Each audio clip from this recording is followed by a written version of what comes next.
નમસ્કાર મિત્રો, ખેતી એન્ડ વનસ્પતિ ચેનલમાં આપનું સ્વાગત છે।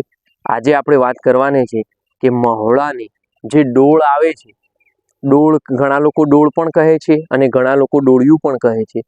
તો આ ડોળિયાનો શું ઉપયોગ થાય છે, આ ડોળિયું ક્યારે બેસે છે, શું છે એની બધી વાત કરીશું। તો તમે આ વિડીયો છેલ્લે સુધી જોજો।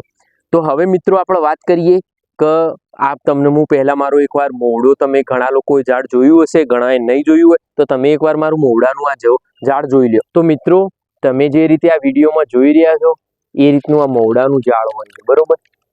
તમે જે રીતે જો આ મારો મોવડો છે આ રીતનું ઝાડ હોય છે।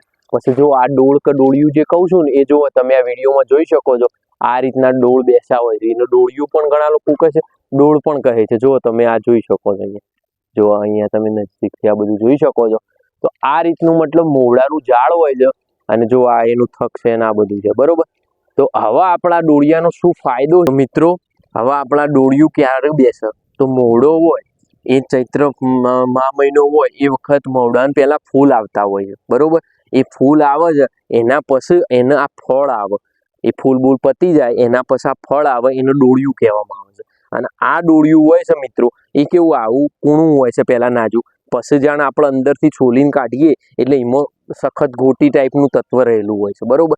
હવે એમાંથી આપણે શું કરવું હોય, એ બધી નાની નાની ગોટીઓ ભેગું કરી એનું તેલ કાઢવામાં આવે છે।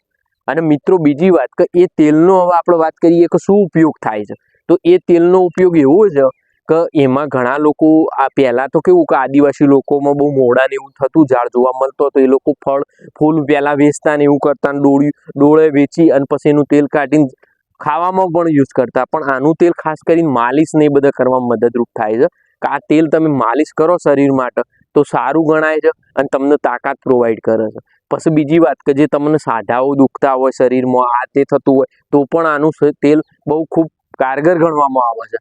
તો આ રીતે આનો મેન ઉપયોગ તો ડોળિયું જે બધા ડોળ પડે છે પાકી નીચે અને આ બધા છે ને પછી કડક થઈ જાય છે એટલે ઓટોમેટિક ઝાડની નીચે પડશે અને પછી આ બધા ભેગા કરી અને વીણી અને પછી એનું તેલ કાઢવામાં આવે છે। તો આ મેન એનો ઉપયોગ તેલ કાઢવાનો છે મિત્રો। પછી મિત્રો વાત કરીએ તો આ તેલનો મતલબ બનાવટમાં સ્થાનિક લોકો ઘણા બનાવટમાં ઉપયોગ કરતા હોય, જેવી રીતે કે ભાઈ આપણે સાબુ ને એ બધી વસ્તુ બનતી હોય એમાં પણ આ તેલનો ઉપયોગ થાય છે અને આ તેલને શક્તિવર્ધક તેલ માનવામાં આવે છે મિત્રો। તો તમે બધા લોકોએ આ મોવડો તો જોયો હશે, મોવડાના આવેલા ફળ પણ જોયા હશે, પણ કદાચ તમને આ ડોળિયું ડોળ એવું કદાચ ઘણા લોકોએ સાંભળ્યું હશે, ઘણાને જાણતા પણ નહીં હોય। તો લાવો મારા ઘરે આ મોવડો હતો તો મને થયું કે એક વિડીયો દ્વારા હું માહિતી આપું કે આનો પણ ઉપયોગ થાય છે, કારણ કે આ તો શું છે કે આપણે આવી વસ્તુ કે ભાઈ આ તો બિનજરૂરી છે।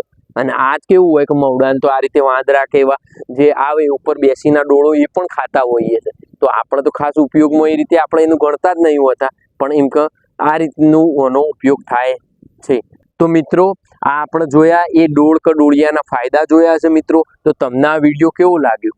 જો સારો લાગ્યો હોય તો તમે ચેનલને સબસ્ક્રાઈબ કરજો, લાઈક કરજો અને જેટલું બને એટલું આ વિડીયોને શેર કરજો। હવે આપણે આવી રીતે અવનવા આવા માહિતીવાળા વિડીયો સાથે ફરીથી મળશું। ત્યાં સુધી જય હિન્દ, જય ભારત।